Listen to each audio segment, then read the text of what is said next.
দাড়ি লম্বা আর হচ্ছে টাকনুর উপরে কাপড়, এইটা দেখে আমাদেরকে ক্রিটিসাইজ করতে গালিবের দল। এর জন্য আমরা গর্ববোধ করি যে আমি আপনি সুন্নাত পালন করেছি।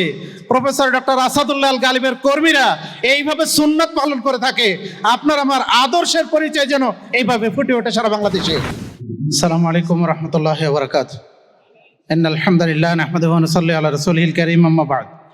আউযু বিল্লাহি মিনাশ শাইতানির রাজীম। বিসমিল্লাহির রহমানির রহিম। ইয়া আইয়ুহার রাসূল বাল্লিগ মা উনজিলা ইলাইকা মির রাব্বিক ইলা আখিরিল আয়াত। ওয়া ক্বালা রাসূলুল্লাহ সাল্লাল্লাহু আলাইহি ওয়াসাল্লাম বাল্লিগু আন্নী ওয়ালাউ আয়া। বাংলাদেশ আহলাদে যুব সংঘ কর্তৃক আয়োজিত আজকের এই যুব সমাবেশের মহতারাম সভাপতি, ভাই পরিচালক, সংগঠনের বিভিন্ন স্তরের দায়িত্বশীল কর্মীবৃন্দ, বাংলাদেশ আহলাদে যুব সংঘের সূর্য সারথী ভাইয়েরা, আল্লাহ শুকরিয়া জ্ঞাপন করছি যে আল্লাহ রাব্বুল আলামিন আমাদেরকে আজকের এই মহতী অনুষ্ঠানে উপস্থিত হওয়ার তৌফিক দান করেছেন।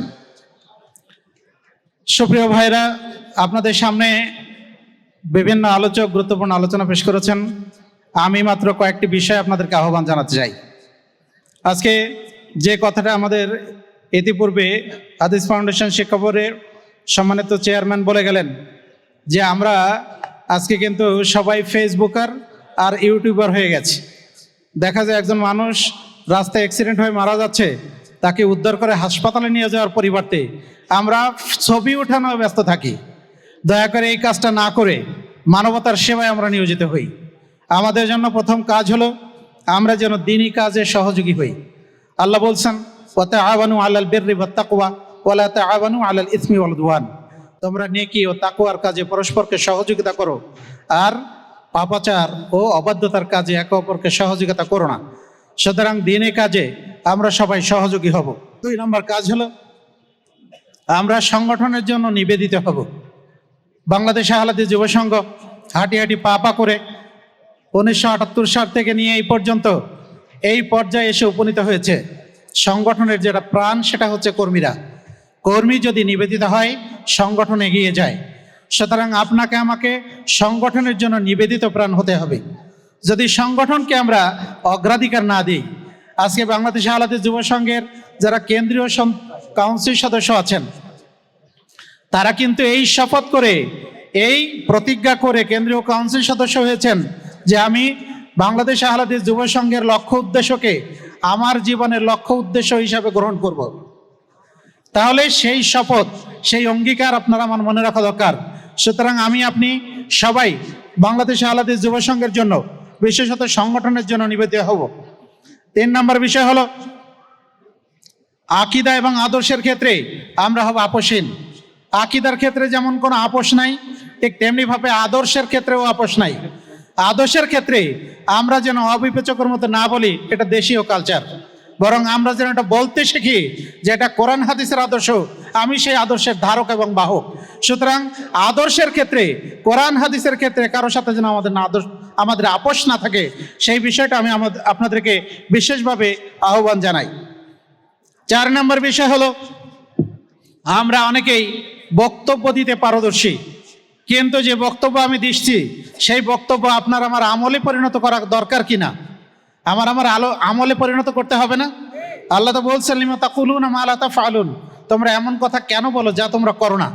তাহলে বক্তব্য বড় দিই, কিন্তু আমলে সেটা পরিণত করা দরকার কিনা, আপনার আমার আমলে পরিণত করা দরকার। কবি তো বলেছেন, আমাদের দেশে সেই ছেলে হবে কবে, কথায় না বড় হয়ে কাজে বড় হবে। তাহলে আপনার আমার আমলে বড় হওয়া দরকার। আমলের মাধ্যমে আল্লাহর কাছে প্রিয় হওয়া যায়, আর আমলের মাধ্যমে আল্লাহর নৈকট্য হাসিল করা যায়।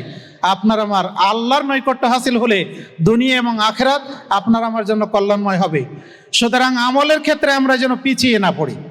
রাসূলুল্লাহ সাল্লাল্লাহু আলাইহি ওয়াসাল্লাম বলেছেন, মান বাত্তা বিহি আমালুহু লাম ইউসরা বিহি নাসাবুহু, যার আমল তাকে পিছিয়ে দিয়েছে, বংশমর্যাদা তাকে এগিয়ে দিতে পারবে না। সুতরাং আমলের ক্ষেত্রে আপনাকে আমাকে এগিয়ে যেতে হবে, আমল যেন নিয়মিত হয়। আল্লাহ বলছেন, আবুদ রাব্বাকা হাত্তা ইয়াতিয়াকাল ইয়াকিন, তুমি তোমার রবের ইবাদত করো মৃত্যু পর্যন্ত। তাহলে আমল মৃত্যু পর্যন্ত চলবে, আমল একটা সময় পর্যন্ত সীমাবদ্ধ হবে না। রমজানের 1 মাস কিয়ামুল লাইল করেছেন, সিয়াম পালন করেছেন, এই শাওয়াল মাসে শাওয়ালের 6টি সিয়াম আমরা যেন ভুলে না যাই, বাকি 11টি মাসে কিয়ামুল লাইল যেন আমরা ছেড়ে না দেই।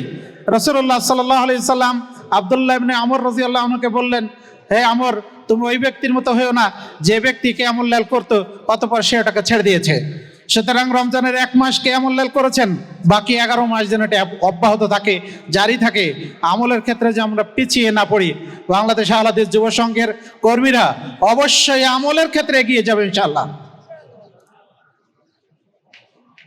5 নম্বর যে বিষয়টা আমি আপনাদেরকে বলবো সেটা হলো এই, আমার আপনার আদর্শের মাধ্যমে আমরা আমাদের দ্বীনের প্রচার, সংগঠনের প্রচার মানুষের কাছে পৌঁছে দিতে চাই। রাজশাহী বিশ্ববিদ্যালয়ে যখন পড়তাম তখন আমাদের একটা পরিচয় ছিল, এরা গালিবের দল, মানে কি দাড়ি লম্বা আর হচ্ছে টাকনুর উপরে কাপড়, এইটা দেখে আমাদেরকে ক্রিটিসাইজ করতে, গালিবের দল। এর জন্য আমরা গর্ববোধ করি যে আমি আপনি সুন্নাত পালন করেছি। প্রফেসর ডক্টর আসাদুল্লাহ আল গালিবের কর্মীরা এইভাবে সুন্নাত পালন করে থাকে। আপনার আমার আদর্শের পরিচয় যেন এইভাবে ফুটে ওঠে সারা বাংলাদেশে। আমি আপনি এইভাবে যেন অনুকরণীয় আদর্শ হই, আমার আদর্শ দেখে যেন আরেকজন শিখে আমি যেন অন্যের আদর্শে নিজেকে বিকিয়ে না দেই। অবশ্যই আমার আদর্শটা অনুকরণীয় হবে, আমার চরিত্র অনুকরণীয় চরিত্র হতে হবে। সবশেষে আমি যেটা বলবো সেটা হলো এই, আমরা সার্বিক বিষয়ে আল্লাহর কাছে বিনীত হতে শিখি। এমন কোনো মানুষ নাই যে যার কোনো ভুল নাই, আমাদের প্রত্যেকেরই ভুল আছে। রাসূলুল্লাহ সাল্লাল্লাহু আলাইহি ওয়াসাল্লাম বলেছেন, কুল্লু বানি আদম খাত্তাউন ওয়া খায়রুল খাত্তাইন আত-তাওয়াবুন।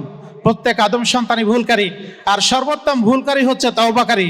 সুতরাং আমার আপনার প্রত্যেকের ভুল হতে পারে, সেই ভুলের জন্য যেমনভাবে আমরা আল্লাহর কাছে তওবা করব, ঠিক তেমনি আমাদের যারা ঊর্ধ্বতন আছে তাদের কাছেও আমাদের ভুল ত্রুটি হলে ক্ষমা চাইব।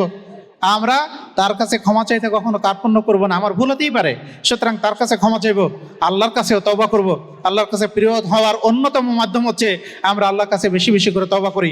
আল্লাহ রাব্বুল আলামিন আমাদের সবাইকে কবুল করুন এবং আমাদের সবাইকে আহলে হাদিস আন্দোলনের জন্য আমাদের সবাইকে নিবেদিত প্রাণ হওয়ার তৌফিক দান করুন। আল্লাহুম্মা আমিন। আকুলু কাউলি হাযা আস্তাগফিরুল্লাহ লি ওয়া লাকুম ওয়া লিসাইরিল মুসলিমিন। ওয়াসসালামু আলাইকুম ওয়া রাহমাতুল্লাহি ওয়া বারাকাতুহু। আহলে হাদিস আন্দোলন বাংলাদেশ